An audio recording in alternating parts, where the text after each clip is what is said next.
इस वीडियो में हम लोग बात करने वाले हैं उस रूल की जो आपको पता चल गया अगर तो आप ऑलमोस्ट किसी को भी कन्विंस कर सकते हो, चाहे कोई भी मैटर हो, चाहे किसी भी सिचुएशन में किसी भी इंसान को किसी भी चीज़ के लिए कभी भी कन्विंस कर सकते हो। और this is something which is very easy to follow. I call this rule an LRW rule.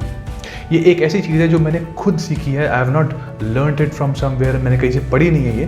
This is something I have experienced.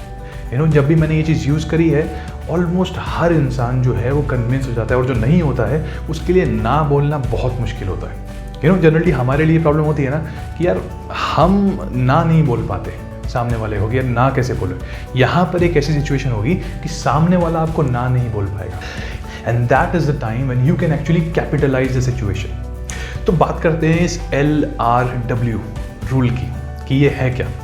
सबसे पहली चीज़ है L का मतलब है लॉजिक। मतलब ये बहुत मुश्किल हो जाता है किसी के लिए भी ना करना अगर आप उसको लॉजिक दो। लॉजिक छोटा हो सकता है, बड़ा हो सकता है, कुछ भी हो सकता है। You see this a lot of times that everybody is into this why, कि मैं ये चीज़ क्यों करूँ। लॉजिकल रीजनिंग, मैथमेटिकल लॉजिक, हर चीज़ के अंदर लॉजिक्स ढूंढ रहे हैं हम लोग आज के वर्ल्ड में। Before this people were more emotional, now everybody is getting into logical thing. So अगर आपको सबसे पहले उनके दिमाग से कनेक्ट करना है तो आपको कुछ लॉजिक देना पड़ेगा कि वो ये काम क्यों करें। आपको मैं एक एग्जांपल देता हूँ। मैं लखनऊ एयरपोर्ट पे था और बहुत लेट हो गया था। So my flight was there, I think 1 घंटा था, ऑलमोस्ट 1 घंटा 5 मिनट बचे थे, और वो क्यू बहुत लंबी थी। I was coming back to Delhi. अब वहाँ पे मुझे कुछ भी करके फटाफट पहुँचना था चेक इन काउंटर तक, नहीं तो I would have missed my flight. तो मैंने एक नॉर्मल सी चीज़ करी, मैं अंदर क्यू में घुसा और मैंने आगे वाले को बोला कि क्या मैं यहाँ लग सकता हूँ आपके आगे, क्योंकि मेरी फ़्लाइट है।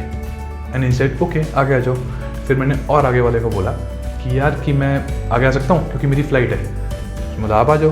फिर ऐसे करते करते 15-20 लोगों के मैं आगे चला गया, और अभी तक मैंने कुछ भी नहीं किया। मैंने सिर्फ उनको ये बोला है कि मैं आगे आ जाऊँ क्योंकि मेरी फ़्लाइट है, क्योंकि उसकी भी फ़्लाइट है तभी वो लाइन में खड़ा हुआ है। लेकिन उसने कहा ठीक है। It was very difficult for them to say no to me.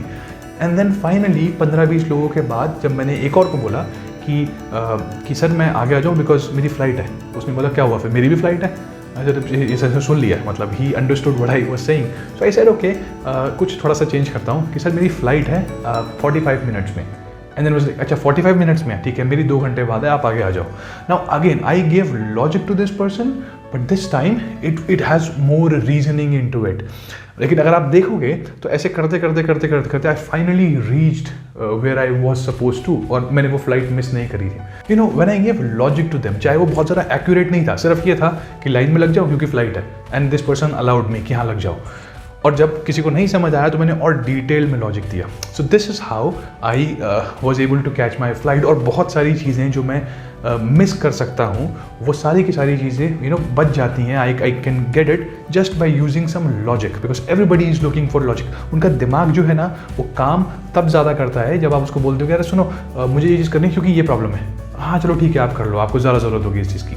Now this is the first thing which is logic. Second thing that you need to keep in your mind is R. R का मतलब होता है respect.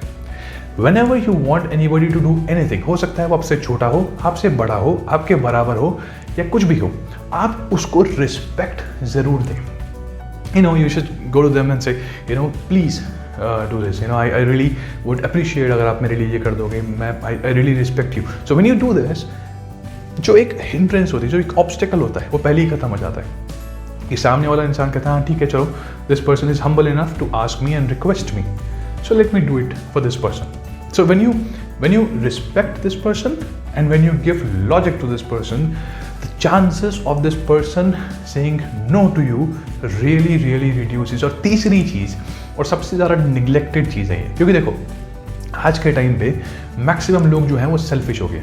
Considering me, you, everybody, मैं आपके लिए कुछ क्यों करूँ, आप मेरे लिए कुछ क्यों करो, unless we have an emotional connect, तब तो एवरीथिंग सर पासेस, तो उसका कोई लॉजिक नहीं है, फिर तो आप इमोशनली कुछ भी करा सकते हैं। लेकिन अगर इमोशनली नहीं करवा रहे हैं और प्रैक्टिकली करवा रहे हैं, तो मैं क्यों करूँ आपके लिए कुछ। और उसके लिए ये तीसरी चीज़ आती है, इसको हम कहते हैं W का मतलब है विफिम। विफिम को हम कह सकते हैं what's in it for me. मतलब सामने वाले को आपने लॉजिक दे दिया, उसको रिस्पेक्ट दे दी, लेकिन तीसरी चीज़ अगर आप उसको नहीं दोगे तो वो अभी भी ना बोल सकता है। वो तीसरी चीज़ जैसे मैंने आपको बोला है विफिम, कि अगर वो ये काम करता है या करती है आपके लिए तो उसके बदले में उसको क्या मिलने वाला है। सो let me give an example of this. मैं किसी के पास गया, मैंने कहा यार मेरी हेल्प कर दे इसमें ना, इसके बाद हो सकता है कि सामने वाले के पास जो है ना बोलने के चांसेस बहुत ज़्यादा हों, क्योंकि ना ही मैंने लॉजिक दिया, ना रिस्पेक्ट दी और ना कोई विफिम है। इसे हेल्प कर दे मैं, बस that's all. When you rephrase this sentence in a different way, now I go to this person and say यार can you please help me, इसमें मेरी प्लीज़ हेल्प कर दो, क्योंकि मेरा ना ये प्रोजेक्ट है जो मुझे कल सबमिट कराना है और मेरे पास सिर्फ आज शाम तक का टाइम है इसको कंप्लीट करने का। मैं अकेला करूँगा तो ख़त्म नहीं कर पाऊँगा, हम 2 लोग मिलके करेंगे तो ये 2 घंटे में ख़त्म हो जाएगा, because there are some topics that I am not sure कि मैं उसको कर पाऊँगा, और अगर मैंने नहीं किया तो मुझे कल सुबह बहुत डांट पड़ने वाली है और मैं नहीं चाहता कि मुझे डांट पड़े। और जैसे ही हम ख़त्म करेंगे ना, एक काम करते हैं हम लोग, विल ग्रैब सम बियर्स, हम बियर पी लेंगे और फिर आराम से we can relax. Now you see कि यहाँ पे हमने सामने वाले को रिस्पेक्ट दिया कि प्लीज़ ये काम करवा दो, लॉजिक दिया कि देखो अगर ये नहीं हुआ तो बहुत प्रॉब्लम हो जाएगी कल और मैं खुद इसको कंप्लीट नहीं कर पाऊँगा, जो कि बहुत डिफ़िकल्ट टॉपिक्स हैं, और नेक्स्ट डे मैं आराम से इसको सबमिट करा सकता हूँ। और साथ में जब हम इसको ख़त्म कर लेंगे तो हम चलते हैं कुछ बियर पियेंगे and we can relax for some time. ना अब इन तीनों में से कोई ना कोई एक ट्रिगर पॉइंट हो सकता है, इंसेंटिव रखना सामने वाले के लिए, विफम रखना, इट्स लाइक किसी उसको रिश्वत देनी है, जो गलत चीज़ है, but this is how everything operates.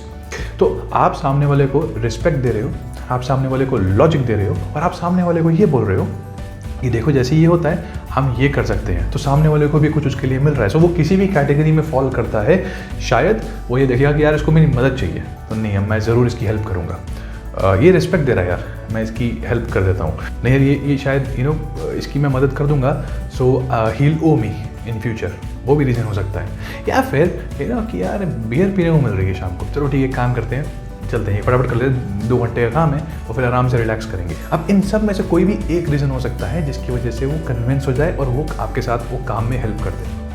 So this is what you need to see when next time you go out and you talk to somebody. You need to follow this rule of LRW, logic, respect and WIFM. और बहुत ही मुश्किल होगा किसी भी इंसान के लिए आपको ना बोलना। My name is Gaurav Gera. I'll see you in the next video and thank you so much for watching this video till here. Bye bye.